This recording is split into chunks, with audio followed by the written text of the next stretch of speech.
Hello. Hello. अस्सलाम वालेकुम। वालेकुम सलाम। केर मां केर मां तो ॻाल्हायां। केर थो ॻाल्हाए तूं? मां जेको मिस कॉल ॾींदो आहियां।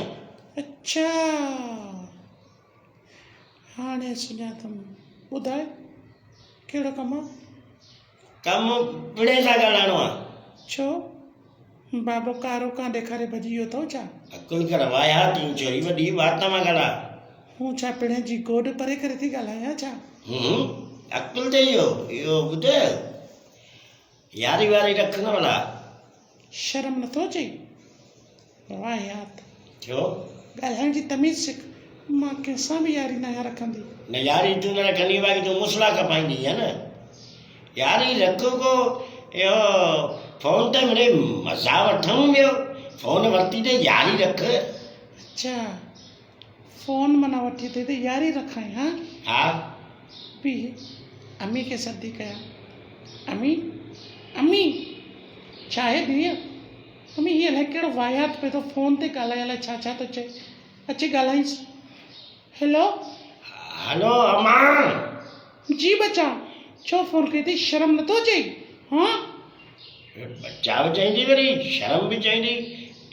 इहो ॿुध न, नंढड़ी खे मोबाइल वठी ॾींदो त छॾियोसि, ॻाल्हाए वञा। एतिरी सख़्ती ॿार ते लाज़मी आहे छा? अच्छा, मां नंढड़ी खे मोबाइल वठी ॾिनो त तव्हां ॼण वाहियातनि सां बि ॻाल्हायो न।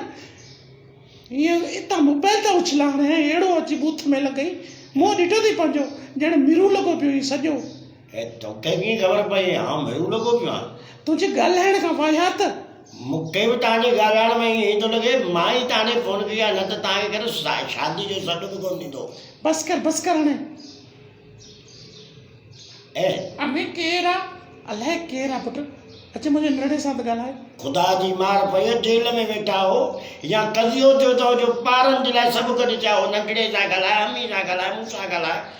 हेलो मामा। ख़ुदा जी क्या मार पई, चक्कर चुला। मामो तुंहिंजो अची माल तो आहे सॼी दुनिया में। मामा ॿिया मरी विया छा? न तूं मुंहिंजो मामो ई।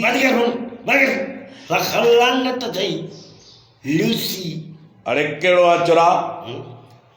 कहिड़ो आहे जो मुंहिंजी न्याणी खे, मुंहिंजी माई खे बि थो तंग करी? वाया त लूसी। अरे बाबा बाबा छा? पिणे मां तुंहिंजो थी सघां थो, पर पहिरियों एडवांस ॾियणो पवंदुई। बाबा हाणे हीअ कर जी, वारो कर, उथी तां गॾा कंहिंजा हेॾा भॼंदो वञ ऐं डुकंदो वञ। जल्दी जल्दी इज़ी लोड जे दुकान ते पहुच। उते 200 जी इज़ी लोड कराए, शाम वरी फोन कजांइ।